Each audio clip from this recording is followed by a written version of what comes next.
So it was, just a great defensive effort to turn that team over 21 times and, to do such a great job on Padula, who was a real key for them. I thought the kids are starting to get excited about guarding in such a way where it can frustrate the opponent, which leads to transition and some fun things in the game. I've got the best staff in college basketball. They've got to overcome me as the head coach, but I've got the best staff. Ira Bowman and Mike Burgomaster had a absolutely brilliant game plan. We studied Virginia Tech. They run really hard stuff to guard, but there's a certain way to guard them. I thought we did an outstanding job. And our scout team did a great job this week. Both Blake and Lior playing those two guards all week long. And then AD playing Kidd. We had three guys all week long that we had to go up against that really helped us get prepared, really helped us get ready. So, that's and look, that one matters double because it's the ACC SEC challenge. And if we're going to establish Auburn as one of the better teams in the SEC, then you've got to be able to be trusted to be able to deliver against that league.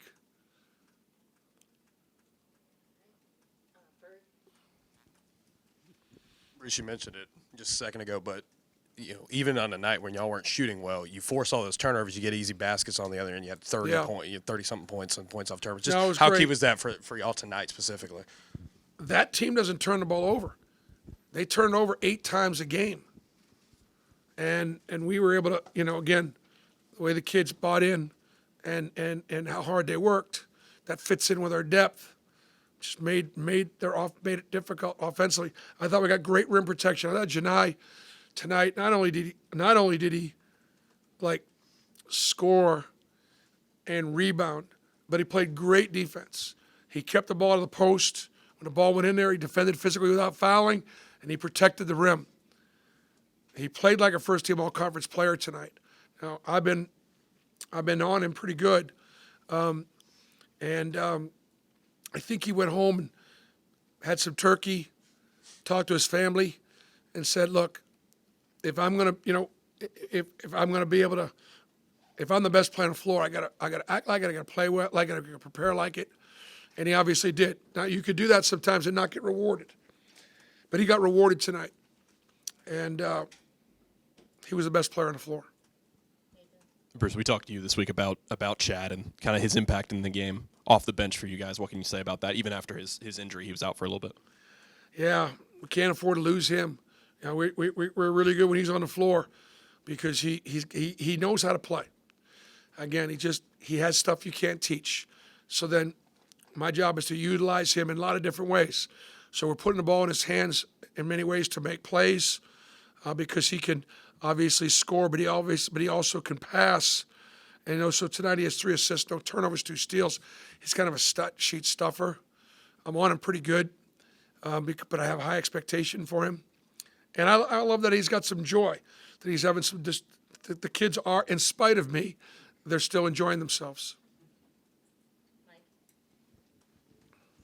Coach, last week you were pretty adamant that the second half team that you were seeing may not be able to win in SEC play. What did you see from your team in the second half tonight, and how do you feel about them going into the rest of the season? I feel good about it. Keep in mind, Virginia Tech was down one player, one starter, and so their depth was a little compromised. And they've been on the road pretty much. I don't know if they stayed on the road or they went back to Blacksburg to just do their laundry, but I mean they played Thursday, Friday, Sunday in Orlando.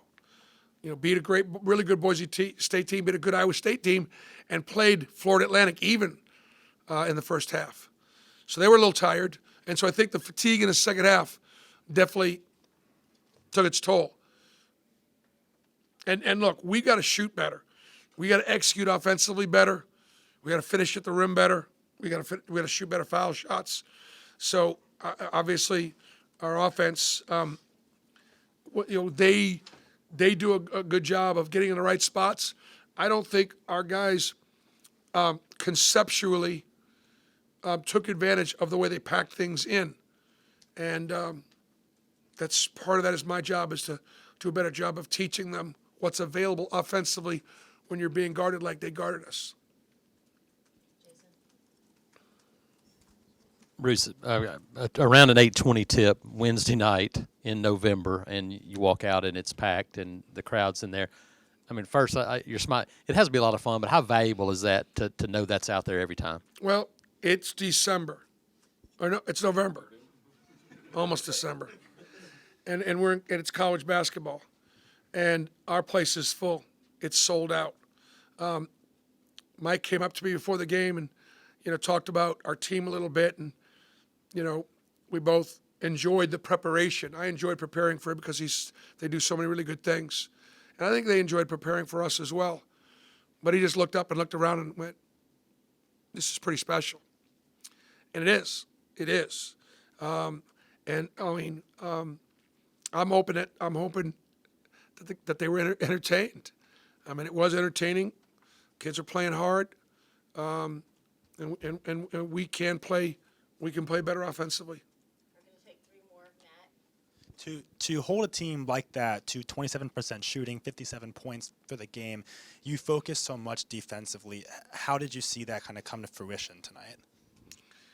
There are certain things that we do defensively there, and I will say this too, Matt. A lot of times it is about matchups, and I can't emphasize that enough to you as writers who, don't teach the game. You report in the game.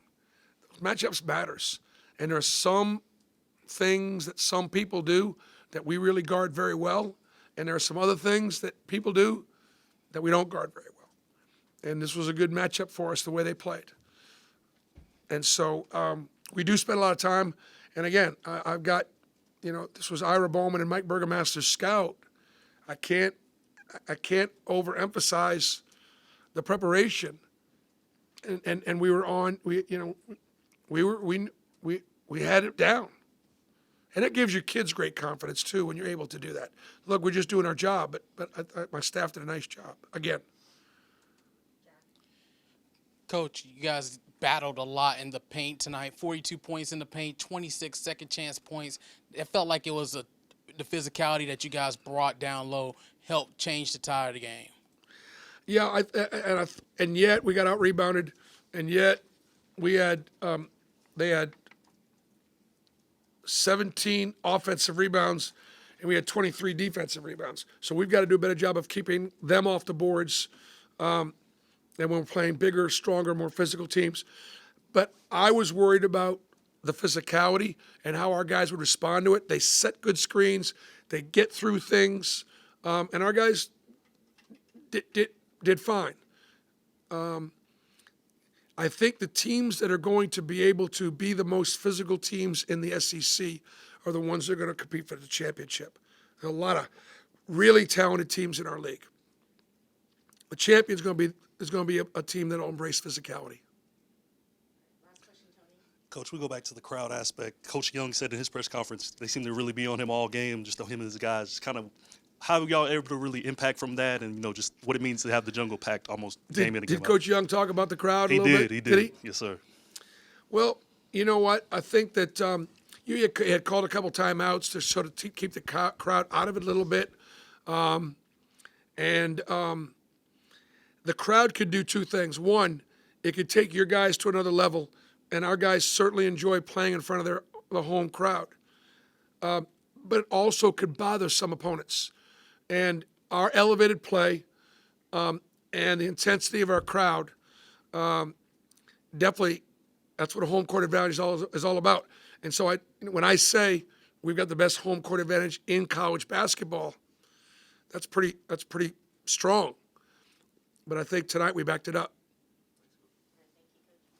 Thanks, guys. And then obviously we have Friday media availability for our opposition. He always seems like a really nice guy. Oh, he's a sweet guy, great guy. I'm sure he's really complimentary. I know. Yeah, no, he's a great guy.